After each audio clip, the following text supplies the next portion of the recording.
Bom dia, boa tarde, boa noite. Retomando aqui o nosso contar de lendas. E nada melhor do que a gente retomar com mitos de Ifá. Um mito muito importante de Ifá, fundamental, é do Odu Oxetuá. Ele narra como Exu transformou-se no encarregado e transportador de oferendas, cujo título em Yorubá é Osijebo. Esse mito ele foi publicado por Joana Eubem dos Santos, né? E aqui a gente vai falar uma parte dele, que é a primeira parte, na verdade, né? Que ele relata como nasceu o Chetuá, que é o 17º, tá certo? O 17º Odu. Ele mostra o peso da palavra sagrada enunciada por Olodumare. Enfim, então vamos ao mito. Então, agora aqui no começo a gente vai ter os nomes dos babalau que jogaram em Fá, né? Então assim começa o verso de Ifá, poema de Ifá, que devia consultar o porta-voz principal do culto de Ifá. A nuvem está pendurada por cima da terra, babalau dos tempos imemoriais. Os ciris estão no rio, a marca do dedo requer, e Ereossum, que é o pó vermelho, usado no jogo de Ifá. Estes foram os Babalaô que jogaram em Ifá para os 400 Irumolé, senhores do lado direito, e jogaram em Ifá para os 200 Malé, senhores do lado esquerdo, e jogaram em Ifá para Oxum, que tem uma coroa toda trabalhada de contas. No dia em que ele, Oxetuá, veio a ser o 17º dos Irumolé que vieram ao mundo. Quando Olodumare enviou os orixá, os 16, ao mundo, para que viessem criar e estabelecer a terra. E vieram verdadeiramente nessa época. As coisas que Olodumare lhes ensinou nos espaços do Orum constituíram os pilares de fundação que sustentaram a Terra para a existência de todos os seres humanos e de todos os Eborá. Olodumare lhes ensinou que quando alcançassem a terra, deveriam abrir uma clareira na floresta, consagrando-a a Oro, o Iboro. Deveriam abrir uma clareira na floresta, consagrando-a a Egum, o Iboegum, que seria chamado Ibo-Opa. Disse ele que deveriam abrir uma clareira na floresta, consagrando-a a Odusa, ou Ibodu, onde iriam consultar o oráculo a respeito das pessoas. Disse ele que deveriam abrir um caminho para os orixá e chamar esse lugar Ibo-Orixá, floresta, para adorar os orixá.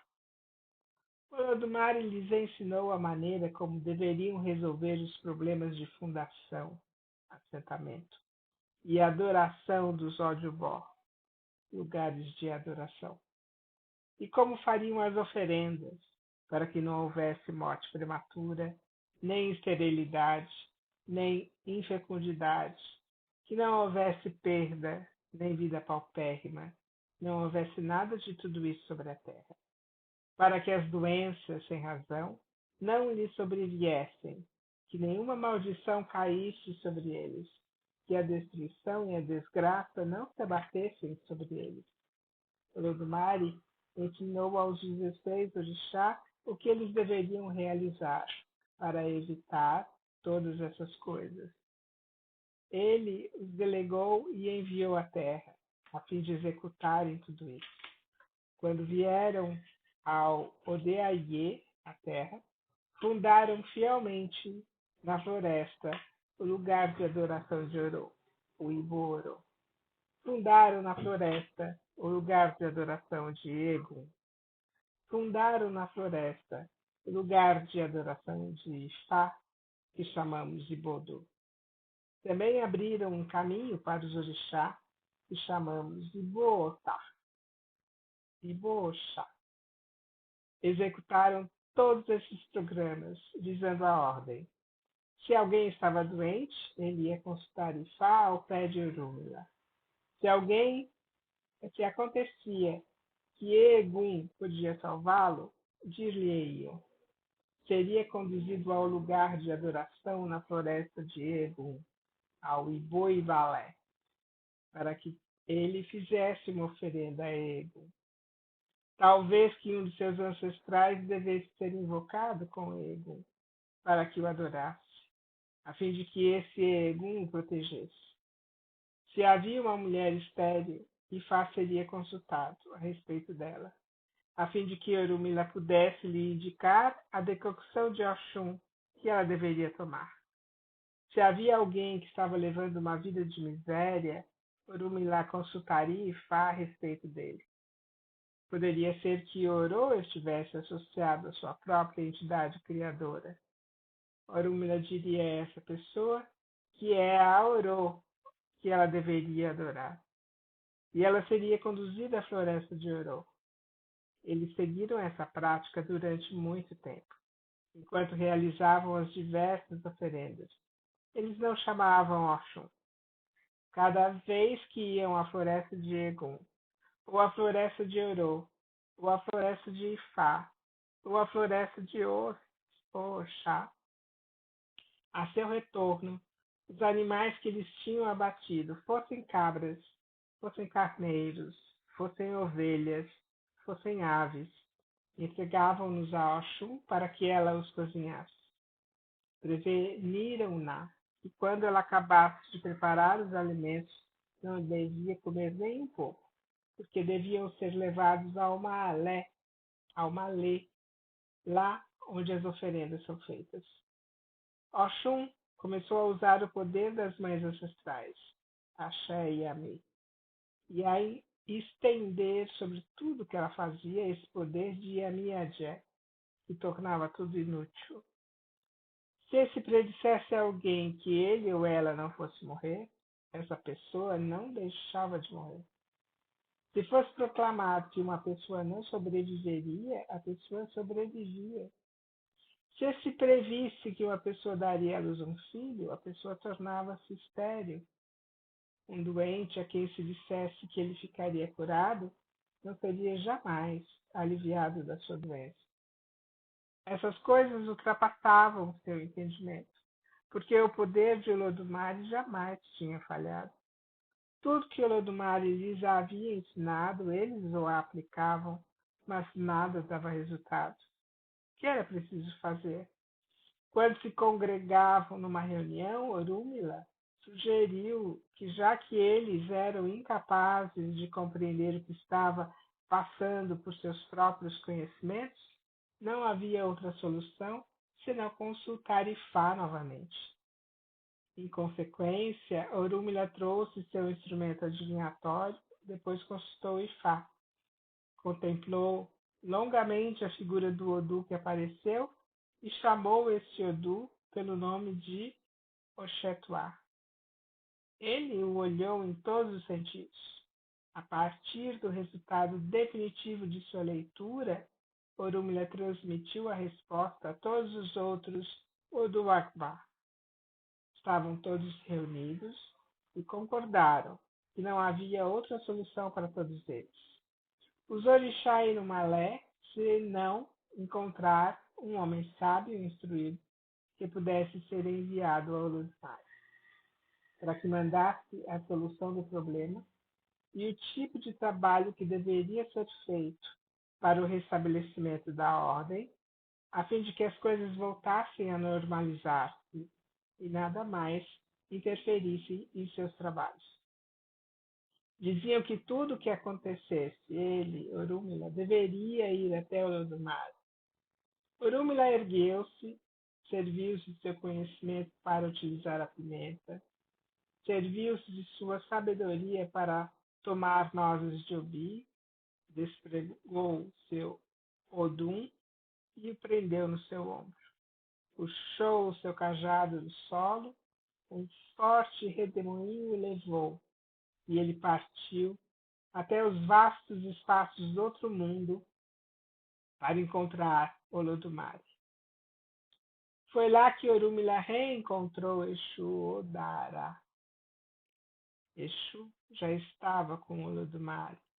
Exu fazia sua narração ao Olodumare, explicava que aquilo que estava estragando o trabalho deles na Terra era o fato deles não terem convidado a pessoa que constitui a 16ª entre eles.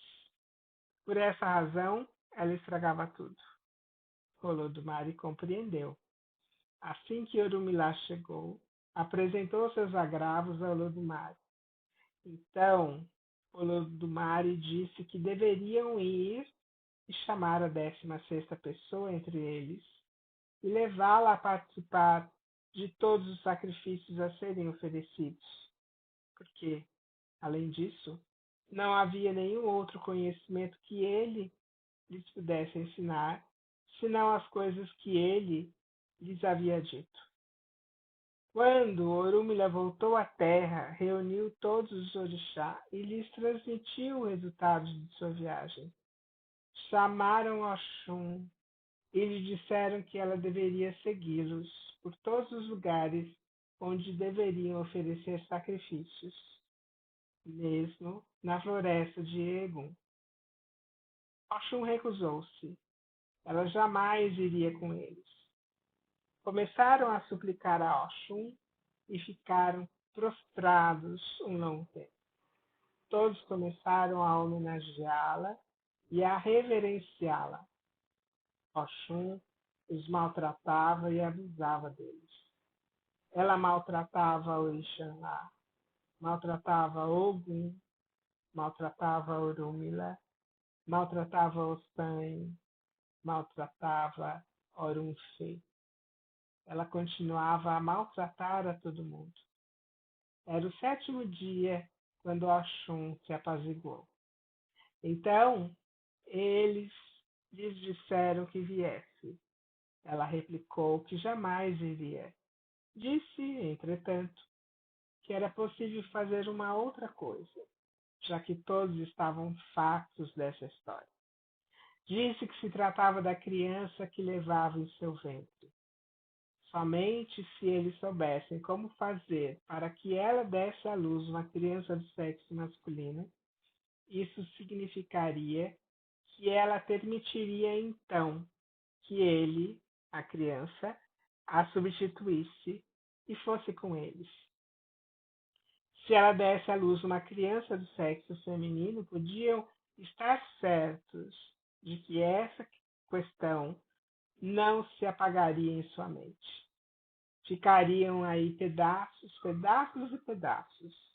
E eles deveriam saber com certeza que esta terra pereceria.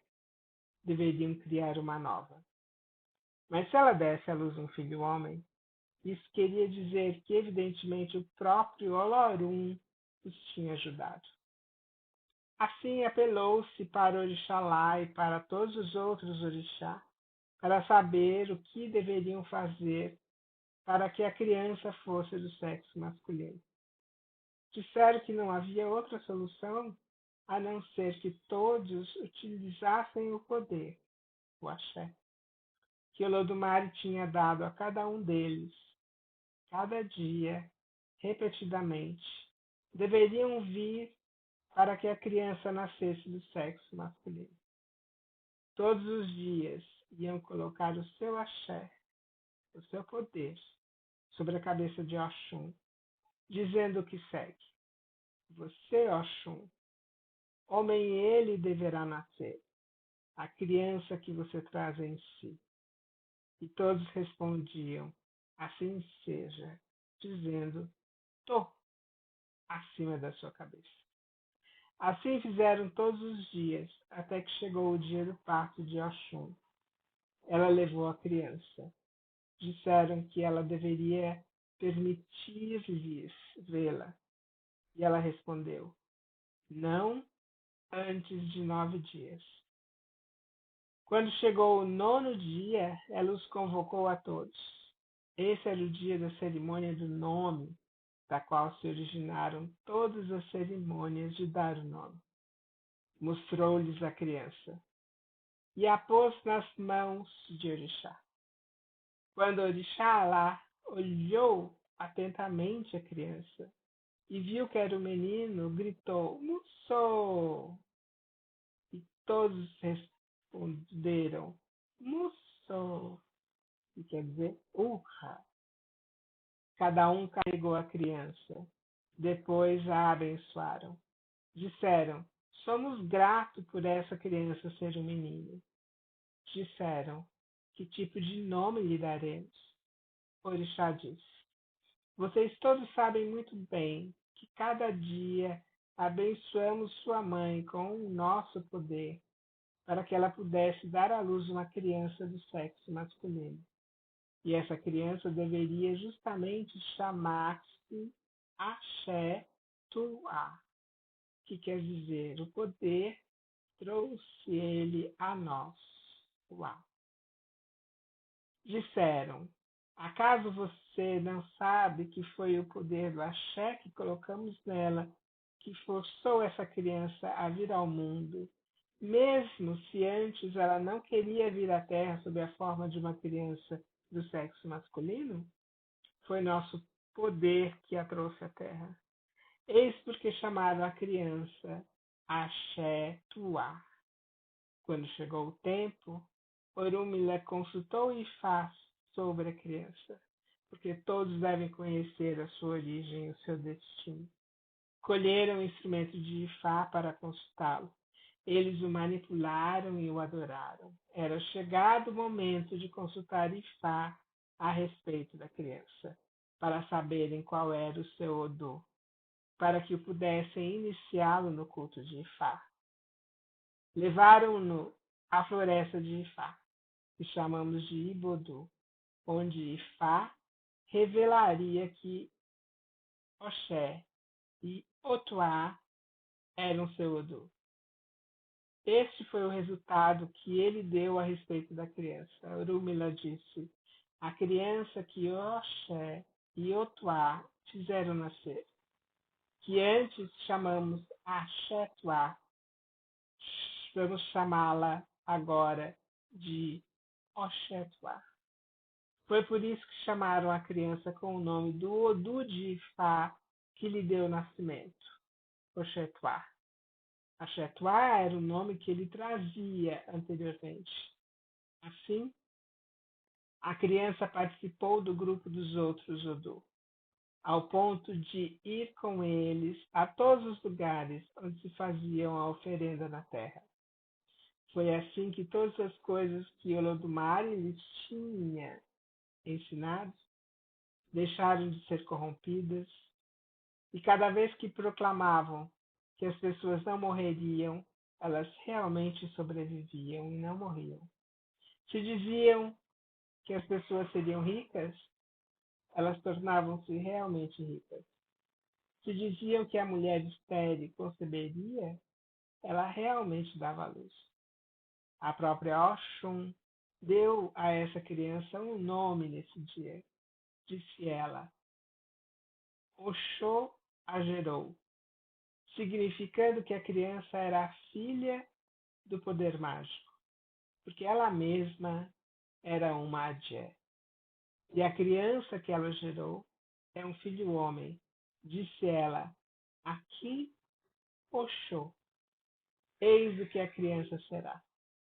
É por isso que eles chamam Oxétuá de Akin Oxô. Entre todos os Odus de Ifá, e entre os 16 orixá mais anciãos.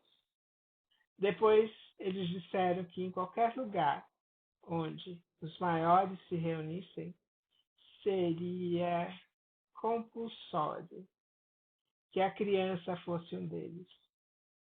Se não pudessem encontrar o 17º membro, não poderiam chegar a nenhuma decisão. E se dessem um conselho, não poderiam ratificá-lo. Bom, esse o mito continua. Nós não vamos tratar da continuação do mito aqui, mas na segunda parte do mito eles consagram o Chetuá como o portador de oferendas para Olodumare, o poderoso Orun.